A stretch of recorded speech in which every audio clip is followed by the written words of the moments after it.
Olá, estamos aqui de novo e essa vez é a última lição desse trimestre.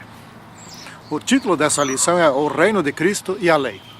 Então nós estivemos estudando um trimestre inteiro sobre a lei. Eu creio que nós estamos bem mais afiados agora para entender e defender os mandamentos do Senhor Deus do que quando estávamos iniciando esse segundo trimestre, né? E eu particularmente gostei muito dessas lições, né? Em alguns momentos foram um pouco difíceis até, mas isso requer que a gente estude mais até poder entender. E se não consegue entender, pergunta para alguém. Sempre tem alguém que sabe, né? E hoje existe a internet. Vê lá, se não existe a resposta por alguém confiável que já tenha abordado esse assunto, né? Muito bem, nós vamos fazer a nossa oração e vamos dar início ao estudo da última lição do segundo trimestre. Santíssimo Senhor Deus que estás nos céus, nos acompanhe nesse último estudo sobre a lei de Deus. É Cristo a sua lei, a lei na eternidade, a lei na nova terra. Santíssimo Deus, faça que possamos nós sermos cada vez mais fiéis e obedientes a Ti. Em nome do Senhor Jesus Cristo. Amém. Então está escrito assim em Jeremias 31, versículo 33. Isso é na Nova Versão Internacional, segundo aqui está na lição. Vou ler essa aqui. Esta é a aliança que farei com a comunidade de Israel depois daqueles dias, declara o Senhor. Porei a minha lei no íntimo deles e as escreverei nos seus corações. Serei o Deus deles e eles serão meu povo. Assim será na eternidade. Assim foi aqui na terra antes de Adão e Eva caírem em pecado, né? Era tão natural obedecer à vontade de Deus que eles nem percebiam que existia uma lei, né? A lei estava em seus corações, ou seja, estava nas suas mentes, ou seja, fazia parte da vida deles. Era o caráter deles também, como Deus. Eles eram semelhantes ao Altíssimo, moralmente semelhantes ao Altíssimo, né? E assim será no novo céu. Aliás, novo céu e nova terra é aqui na terra mesmo, né? Porque o céu para onde iremos durante o milênio, esse não é novo. Mas aqui na terra tudo será recondicionado, tudo será queimado, destruído e renovado. Então nós estaremos aqui num novo céu e numa nova terra. É uma questão de inteligência essa escolha. Eu lembro que uma vez eu li a respeito de um teste científico que foi feito com crianças de primeiro grau. E, pelo que eu me lembro, foi nos Estados Unidos, mas não tenho assim tanta certeza. Os cientistas foram nas salas de aula e ofereceram para as crianças uma opção: ganhar uma bola agora ou duas dentro de alguns dias, me parece 15 dias, não me lembro bem. Bom, a maioria escolheu uma bola agora, queria já. E uma minoria escolheu, não, vou esperar 2 semanas, eu acho que era 2 semanas, para receber 2 bolas. E eles acompanharam essas crianças ao longo de muitos anos de sua vida, até que se tornaram bons profissionais, ou seja, até que se tornaram profissionais. Aqueles que escolheram 2 bolas foram bem mais bem-sucedidos. É uma questão de sabedoria, de inteligência, capacidade de tomar decisão certa, né? De pensar em qual é a melhor opção, né? Então, assim devemos ser nós, sábios. Muitas vezes devemos abrir mão de muitas coisas que aparentemente são atraentes aqui na Terra, mas que podem nos tirar da vida eterna, não é? O reino de Deus. Bom, o reino de Deus, a base do funcionamento do governo de Deus, do processo decisório no céu, do relacionamento entre as pessoas, do funcionamento de todas as coisas, é o amor, né? E Deus é amor. Então, esse é um reino realmente legítimo. Por quê? Porque Deus foi eleito pelos seus súditos? Não. existe, isso não é uma grande legitimidade. Isso é coisa aqui da terra. O governo de Deus é legítimo, porque o modo como Deus age é também o mesmo modo como é o seu caráter. E o caráter dele é amor. Portanto, Deus sempre age por amor. De modo que esse sim é um governo confiável, não é? E o que Deus quer é que as suas criaturas, feitas à sua semelhança, ajam da mesma maneira. E assim será na eternidade. Muito bem. Vamos pensar um pouquinho diferente agora. Na verdade, nada funciona sem lei. Sem lei temos a anarquia, ou caos também, não é? Não existe como alguma organização, um lar ou o relacionamento de duas pessoas funcionar se não houver alguns princípios. Então, como Deus é amor, naquele reino de Deus, o reino do amor, não pode haver exploração da parte do governo, da parte de Deus, nem rebeldia da parte dos súditos. Por quê? Porque se Deus ama, Ele jamais vai explorar as suas criaturas. Explorar não é amor. E os nossos governos aqui na Terra nos exploram. E aqui no Brasil, a gente sente o peso da exploração, né? Que se paga de imposto aqui, que não retorna nunca, e toda hora a gente vê nos noticiários que alguém roubou parte daquilo que a gente pagou, né? Mas no reino do céu não existe isso. Não pode existir. Por que não pode? Porque Deus ama. É impossível acontecer de Deus explorar ou maltratar, ou seja lá o que for de ruim fazer em relação às suas criaturas. Não existe a menor possibilidade. Não tem como, não é? E também não vai existir mais rebeldia, mas isso nós vamos estudar mais adiante, não é? Bom, Deus tinha passado o poder para Adão e Eva. Adão, basicamente. E Adão era para dirigir as coisas aqui na terra, né? Ele era o rei da terra, né? O príncipe da terra. Mas por desobediência, Adão e Eva passaram esse poder a Satanás, seu inimigo. E então, Satanás se tornou o príncipe aqui da terra, né? E Adão falhou. Então, onde Adão falhou, Jesus Cristo venceu. Né? Essa é uma questão importante. Após a falha de Adão, as coisas todas aqui se tornaram escassas. Né? Então teve que haver trabalho. As coisas estragavam, né? A árvore de frutas, logo aqui embaixo tem uma, né? Bergamoteira, na semana passada nós gravamos na frente dela. As bergamotas estão caindo. Tem algum problema, alguma peste. Então, Satanás odeia a lei de Deus, a lei do amor. E ataca a lei do amor e diz que ela não presta. E mudou ela, né? Mudou alguns mandamentos, tirou um fora, outro alterou do sábado para o domingo, etc. Né? Notem bem o seguinte, é bem curioso que no mandamento do domingo não diz, né, como diz no mandamento do sábado. Lembra-te do domingo para o santificar, porque em 6 dias Satanás, ou alguém fez o céu e a terra. Não pode dizer isso, não tem como. Porque os 6 dias precedem o 7º dia, e não precedem o 1º dia. Né? Então, no mandamento alterado, simplesmente diz assim, né, santificar o domingo e dias de festa. E por quê? Santificar o domingo e dias de festa. Por quê? O sábado a gente sabe por quê. Porque Deus fez. Existe um Criador. Mas o domingo a gente não sabe por quê. Ele não pode dizer, porque eu fui rebelde e tomei. Ele não pode, ele tem que se esconder. Né? Então o domingo esconde alguma coisa. O mandamento do domingo esconde as coisas que estão por trás dele. E as pessoas simplesmente não questionam isso. Nós somos muito pouco críticos. Ou seja, nós não avaliamos como faziam os berianos. Nós seres humanos, inclusive nós adventistas, aceitamos tudo, sem questionar na Bíblia, sem fundamentar.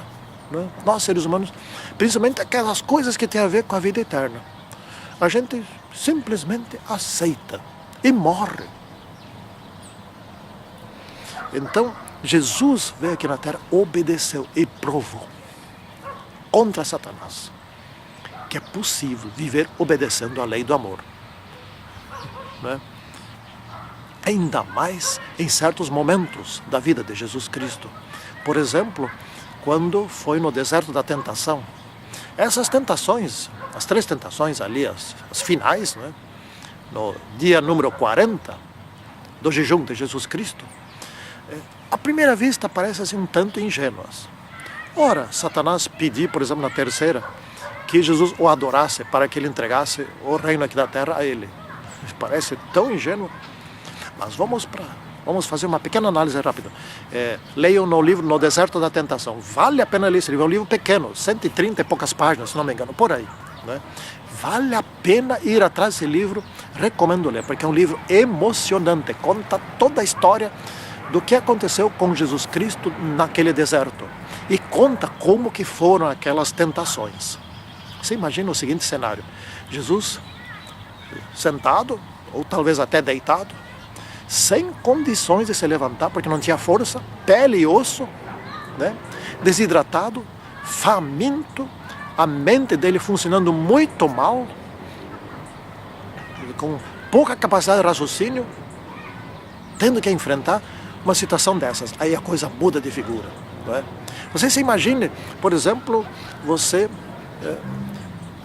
fazer, por exemplo, a seguinte situação: o sujeito está morrendo, está nas últimas de câncer. E aí chega alguém lá e diz: olha, eu posso te curar desse câncer agora, por um milagre, desde que você assina que está passando a escritura de todos os teus bens a mim. Isso é uma situação diferente. Ou você está no deserto e não pode mais nem caminhar, de sede e de fome, e vem alguém e te faz essa proposta. Aí é diferente, não é? É assim que foram as coisas, né? Então, cidadãos do reino. O reino de Deus versus o reino de Satanás. O reino de Deus é o reino onde a gente serve. Mas serve por quê? Porque ama. É simples assim. Por exemplo, como é que pode haver briga entre um casal se o homem, seu marido ama a esposa e se a esposa ama o marido? E, se o marido ama a esposa, ele está sempre pronto para servir ela, ajudar ela o tempo todo. E ela, que ama o seu marido, está sempre querendo ajudar ele em tudo. Me expliquem como é que pode acontecer uma briga. As brigas ocorrem por falta de amor. Não é? Então, o servir é a atitude de quem ama. Quem ama não cobra pelo serviço. Hoje eu vou varrer a casa para minha esposa, varrer o pátio, etc e tal, então isso aí eu vou te cobrar R$25. Não existe isso. Quem ama não faz isso. Né? Então nós temos que ter uma escolha aqui, ou Deus ou Satanás. Não tem como servir a dois senhores. E só existem dois senhores, só existem dois reinos, o reino de Deus e o reino de Satanás. Mas muitos de nós, inclusive do nosso povo adventista, acham que consegue servir ao mundo, viver como o mundo quer e viver como Deus quer, ao mesmo tempo. Né? E pensa que assim vai se salvar. Quer aproveitar as ditas coisas boas do mundo, mas não quer perder a vida eterna, quer as duas coisas. Vai perder a vida eterna. Satanás aceita estarmos divididos, um pouco de Deus, um pouco dele, porque isso é até bom para ele. É um mau testemunho que entra na igreja, né? E leva outros para fazer a mesma coisa. A senhora White falou a respeito disso, né? Está no livro Testemunhos para Ministros e Obreiros Evangélicos. Ela falou sobre isso, que Satanás tem agentes dentro da igreja, não lembro agora a página, tem agentes dentro da igreja que dão mau testemunho, que é para levar as pessoas a também darem mau testemunho, principalmente líderes e esposas de líderes, né, que dão mau testemunho, e os recém-batizados ou outros também acham que podem fazer isso, porque afinal de contas, se o líder faz, é porque pode. Né? Na parte de terça-feira eu vou tentar fazer aqui uma pequena síntese daquilo que estudamos. Vou fazer uma síntese menor do que aquela que eu pus na lição, daquilo que estudamos. Né? Então vamos imaginar assim, para entender bem aqui. Vamos imaginar o seguinte: Adão e Eva caíram. Uma vez que pecaram, por mais que desde aquele momento do pecado sempre obedecessem, aquele pecado exigia o seu preço. E o preço se chama morte eterna.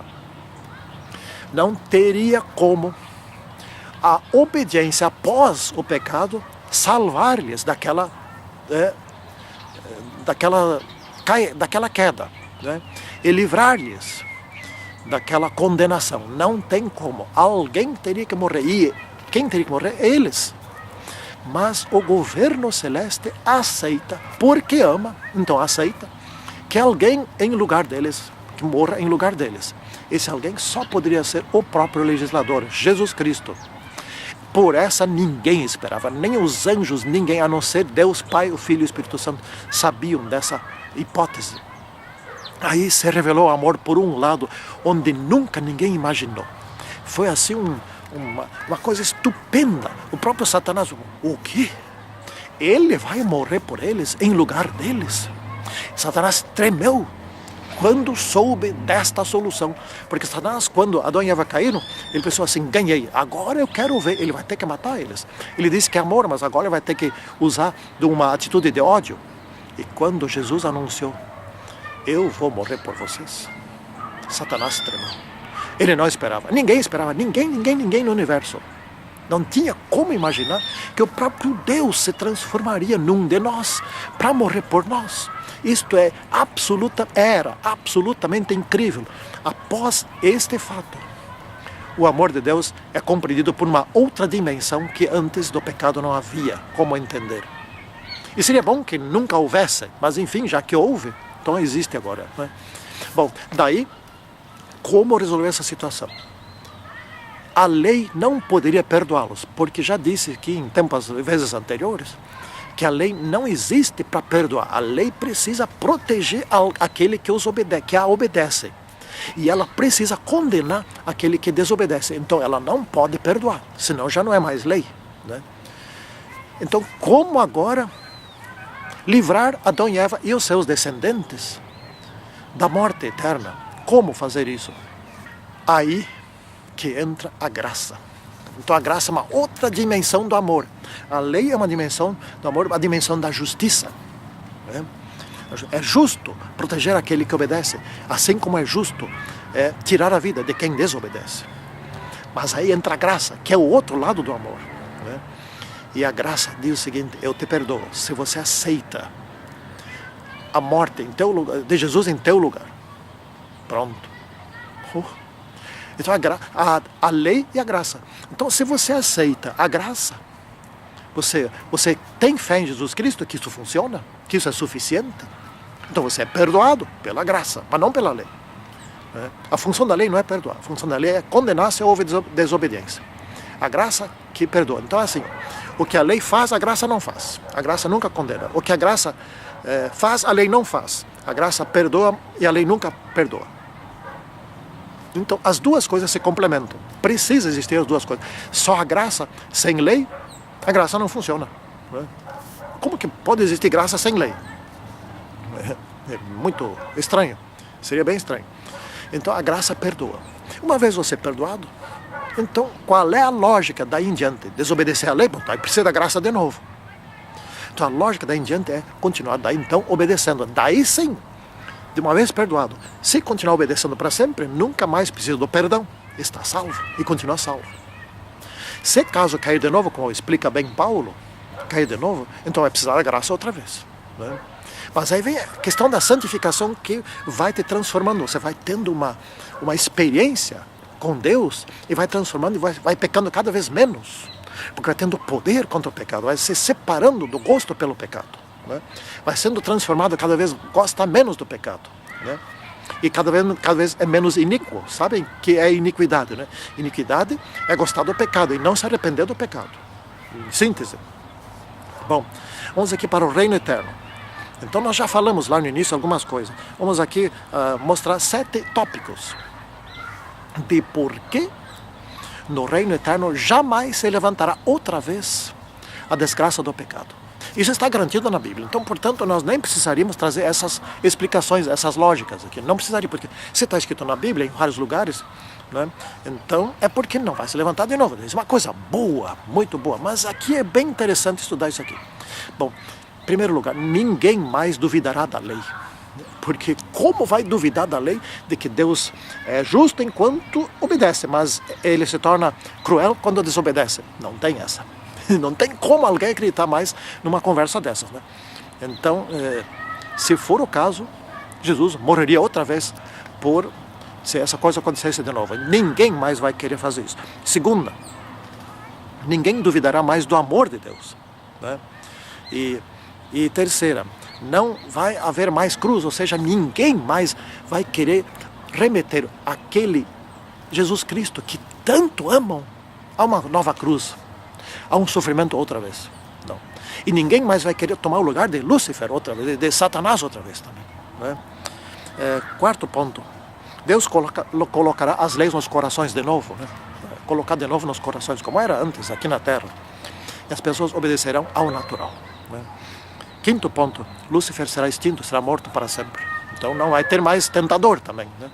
E nunca mais vai se levantar outro tentador, ninguém mais vai querer ocupar a cadeira de Lúcifer. Sexto ponto, a obediência será por amor a Deus, é porque ama a Deus, e não porque tem exigências tirânicas, ou por medo, ou por imposição burocrática, ou por impostos, ou coisa assim. Não, porque ama, simplesmente isso. E isso é muito gostoso, muito bom. Sétimo e último, todos os remidos, né, conheceram o outro lado da vida, o lado do pecado, do sofrimento. E eles serão testemunhas de que não vale a pena. Então, no universo, jamais alguém se levantará para fazer essa loucura outra vez. Não terá como. Ninguém se levantará, não é? Bom, então, além no reino eterno, né, além no reino de Deus, lá todos vão se amar. Deus amará as suas criaturas, como sempre amou, né? E as criaturas amarão a Deus, e as criaturas se amarão entre si, né? Jesus vai voltar. Essa é a parte fácil, a parte boa, né? E as leis serão colocadas nos corações das pessoas, né? E eternamente as pessoas vão se amar.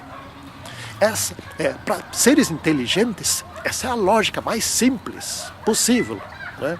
Porque se nós somos inteligentes, por que nós vamos nos odiar uns aos outros? Isso não é inteligência, isso é estupidez, né?